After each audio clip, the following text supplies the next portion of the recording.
Hello family and friends. Today we're going to be looking at the black elephant ear, the diamond head colocasia. It's really nice. It's a nice backdrop for any bed. It adds a tropical feel. You can use it as a center bed, like in this circular bed. We have it toward the center, and we have our shorter plants on the outside. If you have a bed that you're only viewing from one side, you can put it toward the back, and they stand about 4 feet tall, and you can put your shorter plants in front of it. I like the way they move in the wind, and I mean, they're really nice. They're really nice. Even the lightest wind causes them to move, and it's nice. They add a tropical feel to any bed. They have that satin look to them. And if you look close, you'll see the little lines between the veining. I mean, they're beautiful, beautiful. They do really well under 6 or more hours of full sun. They require moist soil, not soggy, because they are susceptible to root rot, but they will perform fine under moist soil and good fertilization. I use a liquid soluble fertilizer.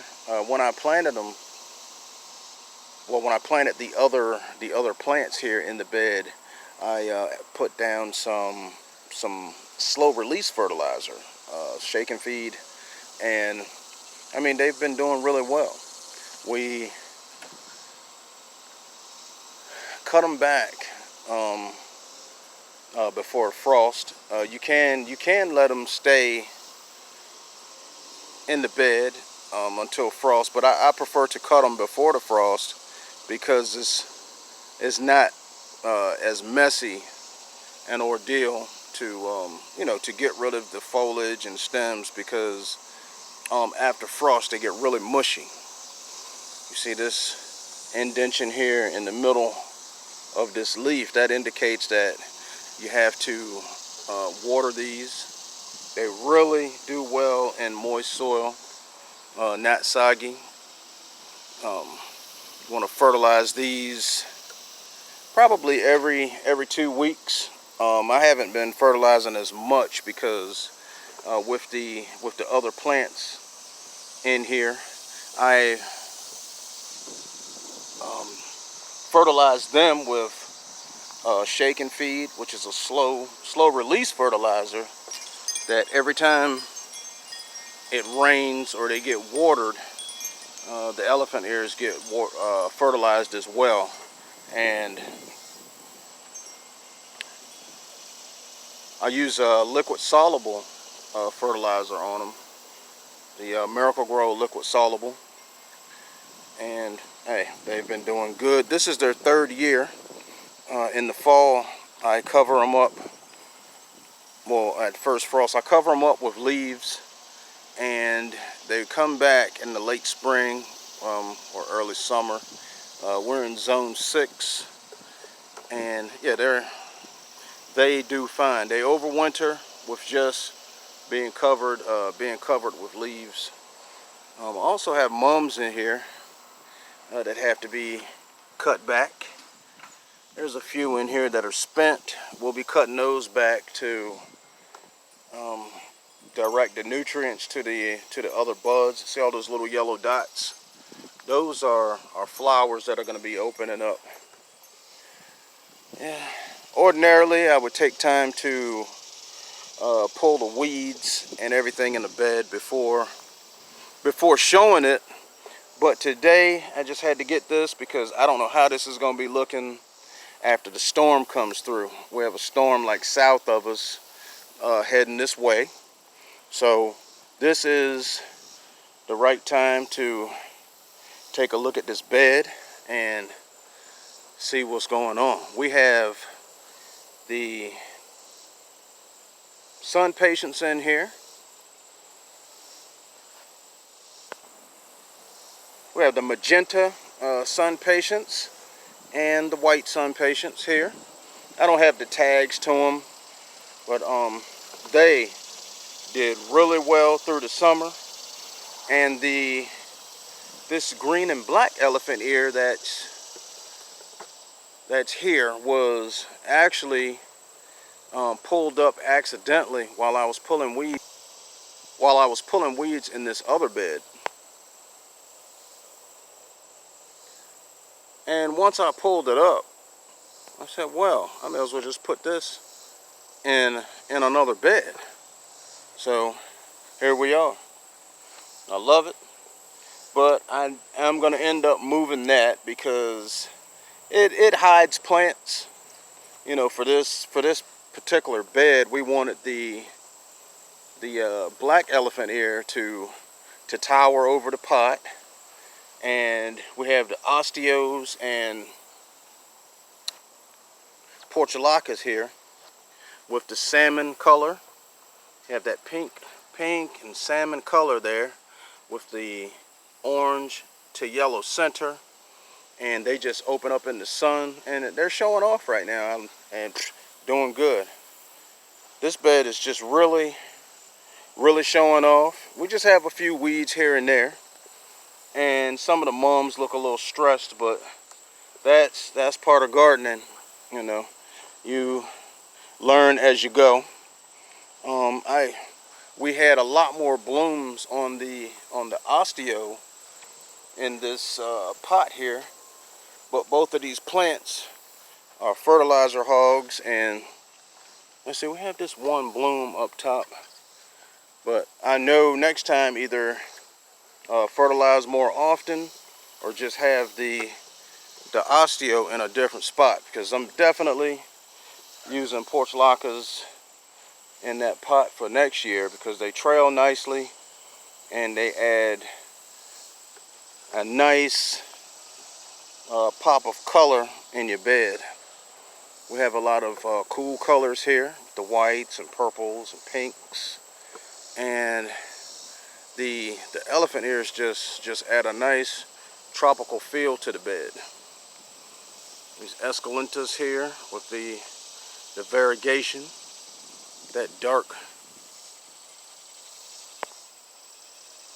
this dark purple and green variegated Escalenta colocaceas are really nice. They move in the wind. In the lightest wind, these things will move. And some people think that they're moving on their own, but they're doing great, doing great. They require 6 or more hours of sunlight, moist soil, fertilize every 2 weeks with liquid soluble, and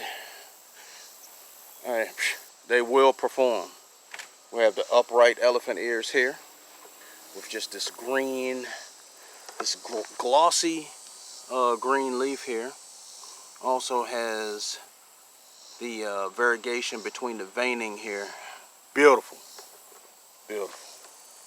These are going to get huge, 3 to 4 feet tall by 3 to 4 feet wide, and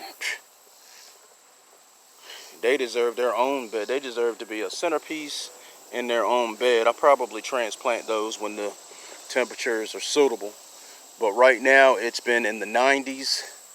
We're in zone 6, Richmond, Virginia, and this is what's going on in this bed. I wanted to take a look at it before the storm hit.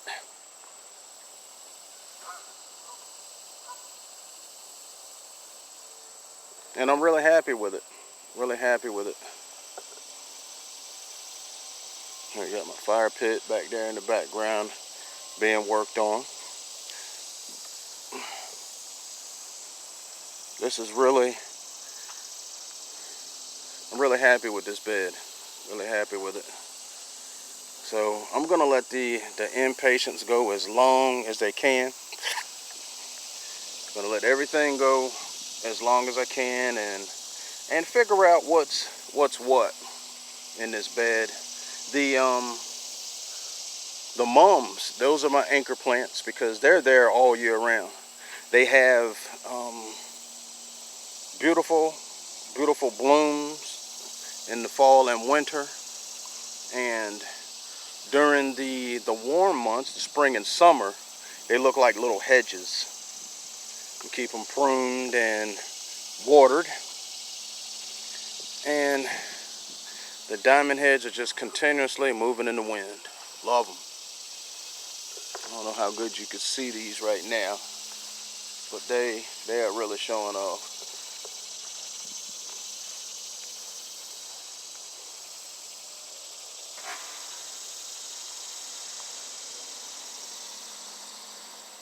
I like the way they move in the wind.